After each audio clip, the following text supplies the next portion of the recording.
Ladies and gentlemen, my next guest will be at the Appalachian Center for the Arts in downtown Pikeville, Kentucky on Friday, September 17th. Joining me on the phone right now, the funniest man in America, James Gregory. James, how's it going today, buddy? Oh, I'm doing real good, and how about you? I'm doing real good. I'm really looking forward to the show this Friday. You know, I think that we could all use a few laughs nowadays. And not only that, I love going anywhere if it's in the state of Kentucky. I love the state of Kentucky. I've done a lot of shows in the great state of Kentucky over the past 35 years. So anytime I go to Kentucky, I just meet such wonderful people, and the audience is always just tremendous. I was in Elizabethtown this past weekend, for example, and I go to Lexington at least once or twice a year. But it's been quite a few years since I've been to Pikeville. So I'm looking forward to being in Pikeville again, We are too, my friend. I think you're going to have a good time. We got some great people, and we got some good food, too. I know that food is something that you like to talk about a lot in your sets. What's some of your favorite Southern food there, James? Well, I love in the past 35 and 40 years, I've toured all over the United States and most of Canada.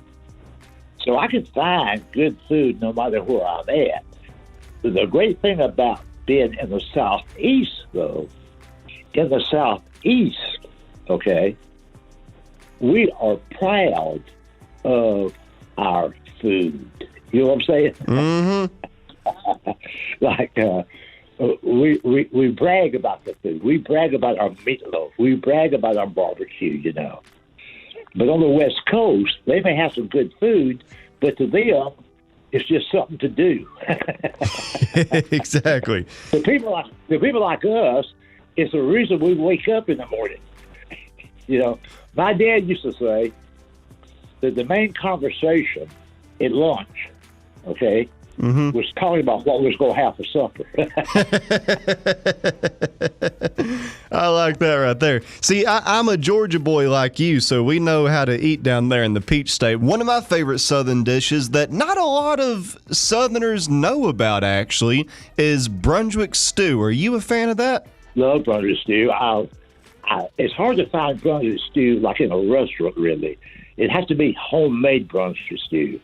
But I love Brunswick stew, There's a place just east of Atlanta on Interstate I-20 East, around the Conyers area, where some of my kinfolks live. They have an annual, it's a church they go to. And to raise funds for the church and people like that, they have an all-day Brunswick stew. What they do, cook these and these big drums, and they sell that Brunswick stew by the quart, about the gallon, and it's homemade. And they do that to raise funds for the church. So right now, as we speak, okay, I have several jars of Brunswick stew in my freezer right now.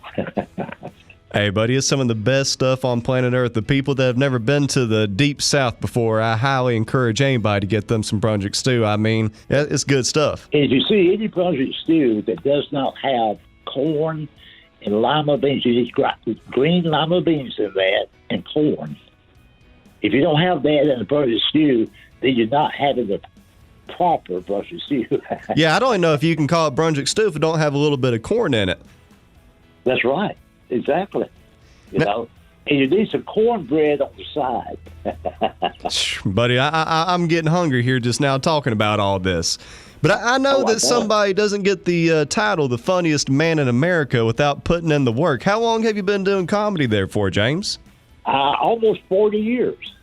Wow, that's amazing. It really is. How did you get your start in stand-up? Because I know back in the 80s, stand-up wasn't really a big thing in the South. There wasn't a lot of clubs and stuff like that. So how does a Southern man back in the day get his start doing stand-up comedy? It depends on what your age is to know what I'm about to say now. But prior to 1982, the only place in the United States that you could see live, I'm talking about live stand-up comedy, was in California, like Los Angeles, San Francisco, Cleveland, Ohio, Chicago, and a few places like that. But there was no such thing of live stand-up comedians working anywhere in the heartland or in the Southeast. So the very first comedy club opened in the Southeast in 1982 in Atlanta, Georgia. It was the Punchline. And I had always been a big fan of stand-up comedy. Now, I had never thought when I was younger that I wanted to be a comedian. That was a further thing from my mind. But I was a fan of stand-up comedy. And all the shows then, Eli, was Tuesday through Sunday. But Tuesday was what we call open mic night or amateur night.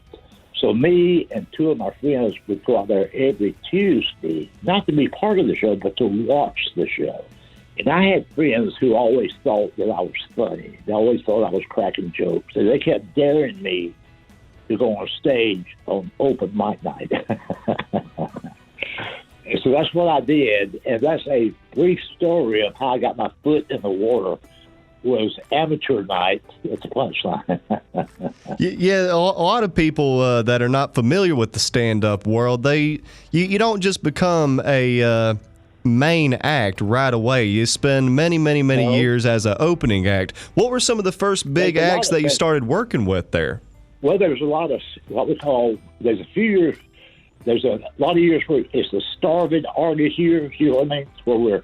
Where we just starving to death, not making much money. But to give you an example of this, without taking too much of your time here, suppose that you were interviewing Jay Leno right now, or you were interviewing Jerry Seinfeld, or any of those guys, and you asked them how did they start their career, they would tell you open mic night.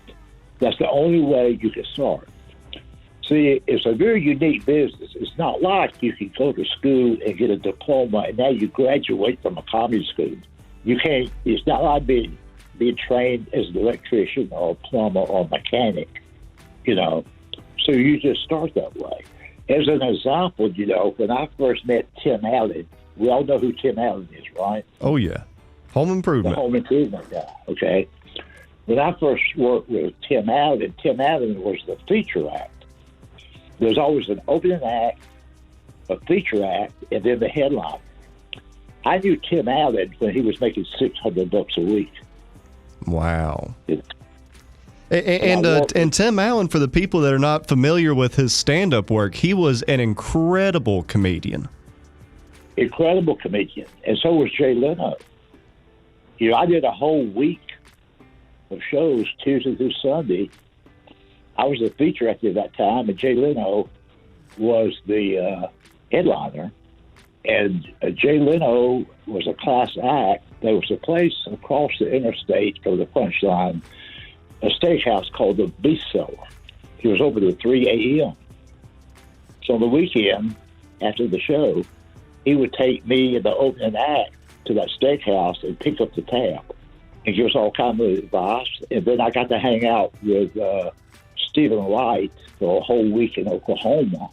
And Jay Leno came to Oklahoma to do a big civic sort of thing. And me and Stephen Wright and Jay Leno went out to dinner.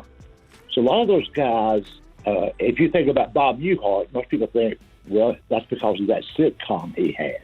But Bob Newhart was on the road a lot of years as a strict stand-up comedian. And like Ray Romano of Everybody Loves Raymond, okay? When I first met him, he was a club act. He worked comedy clubs. So that's what I'm saying. You have to start somewhere. So you usually start at the lowest pay. You don't make much money, but you just hang on and work hard, and things can happen, you know. Yeah, so many of the big entertainers nowadays started out as comedians. I mean, David Letterman, Steve Martin, Eddie Murphy, almost all of them got their start in stand-up. Exactly, you know. And some of those stars went on to be just superstars of sitcoms. And I never become a superstar. But I've always had a very, very successful career. I've been a lot of places and met a lot of people. And luckily, I don't want to brag, but usually I can sell out most of my shows. People still show up to see the show. And I think one of the reasons they keep showing up to see my show is because my show is a completely family-friendly show. Any age groups could come to my show, whether you're 12 years old or 18 years old or 88, you know.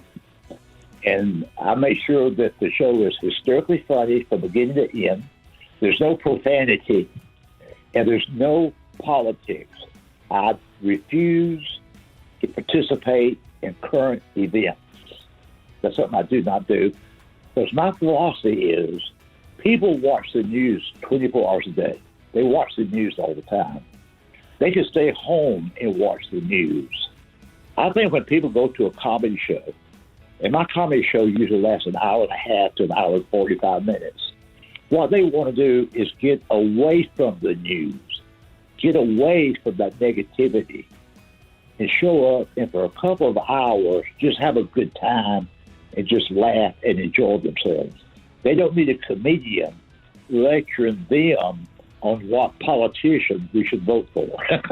Yeah, exactly. And that seems to be what a lot of stand-up has become, and also vulgar as well. It's kind of like with action movies nowadays. They think that they need to have more blood in it to be a good action movie, and when it comes to stand-up, the more F-bombs that you drop, the funnier you are, and I just don't think that that's the case. What made you want to go that style, though, working in clean comedy? Because there's not many comedians today that go with that style.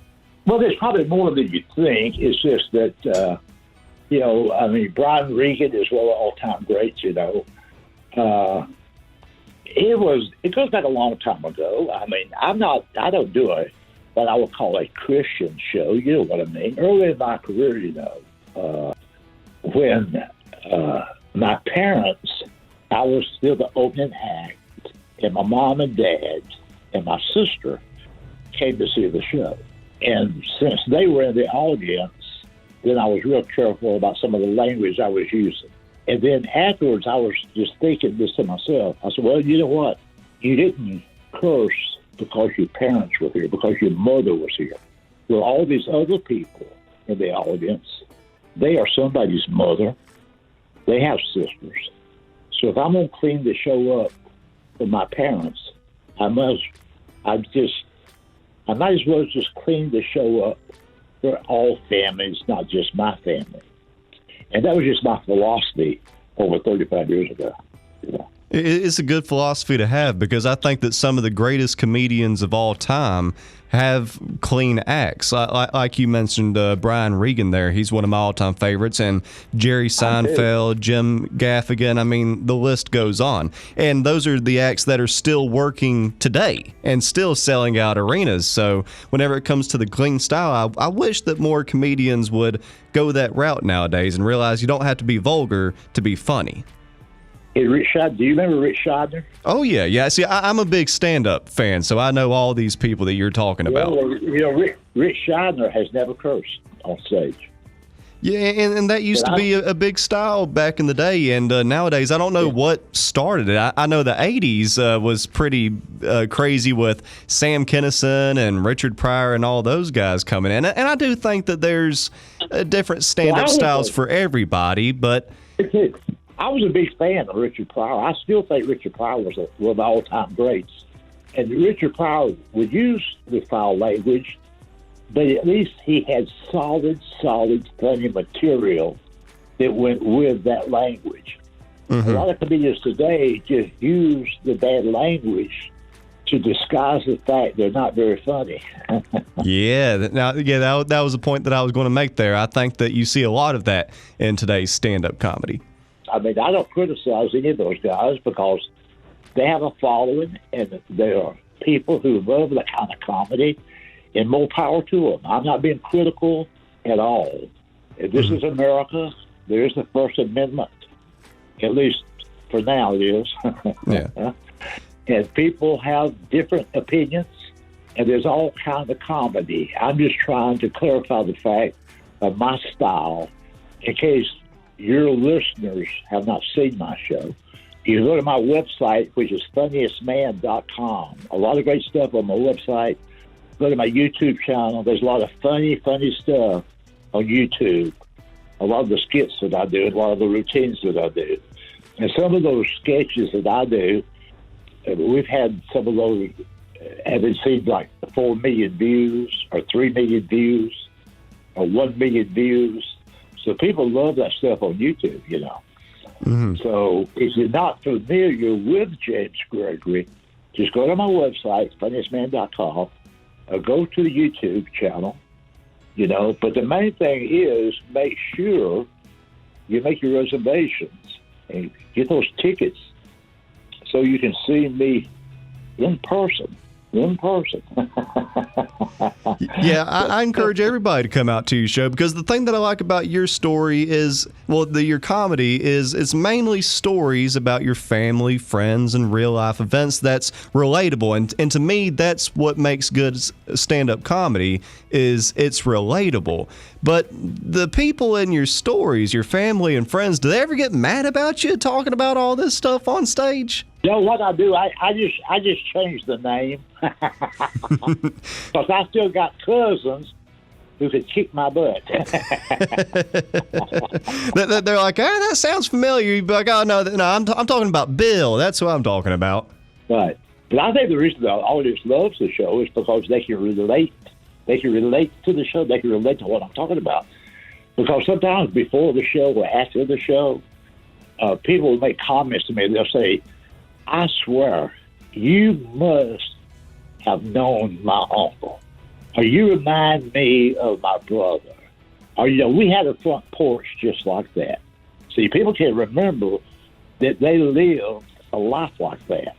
They had kinfolks like that, you know. Mm-hmm. We all have crazy kinfolks. Oh, yeah, especially here in the South, buddy. We love them, but we know they're crazy. But I think that's another great thing about your comedy too, is yeah there's a lot of funny to it, but there's also a lot of truth to it as well. And the kids that are brought along by their parents out to your show, I think that they can learn a thing or two from these stories that you're talking about. Well, I'll tell you what I said one time.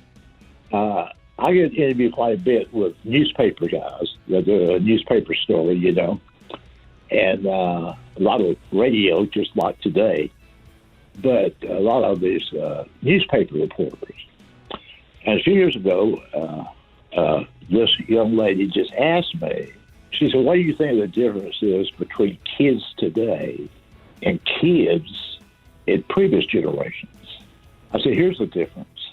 Kids today have 500 friends on Facebook and none on the front porch. Previous generations of kids, all their friends were on the front porch in the front yard, and those kids were happier than the kids today. That's just my opinion. You know, I do think that there's a lot of truth to that. I'm thankful that my parents waited a little bit till they were up in age to have me, so they had a lot of old school values whenever they went about raising me. And I grew up in a little town called Hawkinsville, Georgia, and I mean rural. I do a show in Hawkinsville every other year. Hey, I love it down there. That's where I'm originally from, and I mean I'm blessed to have the childhood that I did, because buddy, we grew up in the creek, we grew up in the front yard, and nowadays my niece and nephews, I'm trying to give them a little bit of direction, but every kid's just on a dang cell phone or on the internet, and they need to get outside and get into the mud a little bit, I think. Yeah, get out there, you know, and go across the street, go across the road, talk to a neighbor across the street instead of staying in your bedroom online to strangers. I don't have any friends that I've never met. How's that possible? These people think they have friends. They never met these people. These people are online. I've never met them. How can you have 200 friends online on Facebook? You never met them. Yeah, exactly. And also just communicating online, too. I think that there's a lot of loss emotion there. You don't get the same emotion as actually sitting across from the table talking with somebody. And that's another thing, too, that burns me up, buddy, is whenever I'm in a Golden Corral or something like that, and I'm looking around and you got family sitting at the table on their cell phones. Whenever I was growing up, buddy, the cell phones were not at the table. The mom and dad and the two teenagers are not talking to each other. Like you just said, they're on the phone. They're just staring at their phone. Buddy, if I was to bring my cell phone to the table growing up in my household, they would have shoved that thing down my throat. That would not have flew in my house. That's right. That's right. And also, if we were having dinner or lunch and the phone rang, we were not allowed to get up and go answer the phone. My mom would say, no, they'll call back. They'll call back. Exactly. See, that there's a lot of values that I think that you talk about in your stand-up comedy. Yeah, there's great, funny stories, but there's values that I think the younger generation can learn a lot from, and that's why I appreciate you having a clean style to your comedy, is so that the parents can bring their kids out to the shows and the kids can learn something from these stories that you talk about. And the main thing is, not only to learn something necessarily, but it will bring back great memories to those people. Mm-hmm. At the same time, they can laugh. You got to laugh and enjoy the show. You can't just tell stories if there's not some humor. The humor is the main reason. That's why we're there, is to make sure that the audience enjoys the show as far as laughing and smiling and having a good time. The bonus is it just brings back great memories to you. How did you get the title Funniest Man in America? How did that story come about? Well, it was not like a contest or anything. It was just completely accidental. And that was in 1986. I was doing a series of shows in Huntsville, Alabama. It was a comedy club, right? And the shows, as I said earlier, were Tuesday through Sunday. On Wednesday night, in the audience was a newspaper reporter, a journalist. His name was Billy Joe Cooley. That's a great name, isn't it? Yeah, it is. That's a great name. Now, what he did, he had 2 columns a week in what they call the lifestyle section of the newspaper. Current events, what was going on, sports, movies, theaters, that kind of stuff. Reviewing movies. All right. Well, he was in the audience, and he saw the show. That was on a Wednesday. So his column was published on a Friday. And in the story, he wrote about the comedy show, talking about me. And it's just a great story. He said, I never heard of this guy. I really don't know who he is. But he absolutely has to be the funniest man in America. Now, back in those days, Eli, when you got a good review like that, what people like I would do, we would get several copies of that, or we'd clip that story and make copies of it, and then we would forward that to our future engagements as part of a press clipping, okay? Mm-hmm. A press clipping. So a few weeks later, I was in St. Louis, Missouri, and the St. Louis Post-Dispatch, that's their major paper. In the entertainment section, it said, appearing this weekend, the funniest man in America, James Gregory. What they did, they took that paragraph from that review, and the second engagement was, I went from St. Louis, a whole week there at St. Louis, then I went down to Texas. I had to do a show in Amarillo, Texas, okay? And the same thing happened. So I said, you know what? I might have found something here. I had the audacity that on my stationery and on my headshots and on my posters, I put in quotation marks, the funniest man in America. So it was no contest. I didn't win anything. It just, by circumstance, it just happened.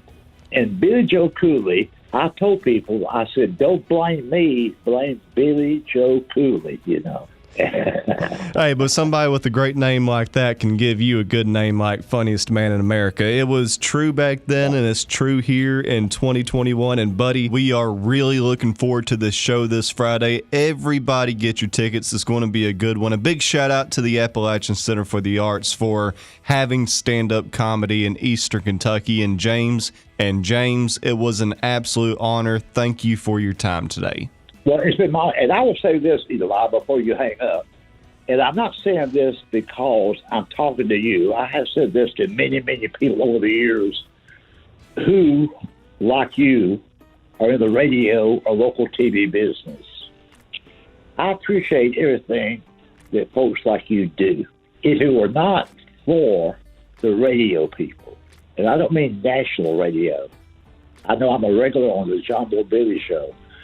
But these local radio people, when I say local, I don't mean tiny. I just mean they're not nationwide. But if not for the radio people who gave me this time on the air, if not for people like you, Eli, I would have been out of business a long time ago. So I appreciate everything you folks do. Well, buddy, thank you for those kind words. It means a lot coming from the funniest man in America, and thank you for all that you do, too. You know, I think that folks need to laugh nowadays more than they ever had before, so thank you for keeping us laughing and smiling. That's what we're going to be doing this Friday, folks. Get your tickets today, and James, thanks again, buddy. Thank you, sir.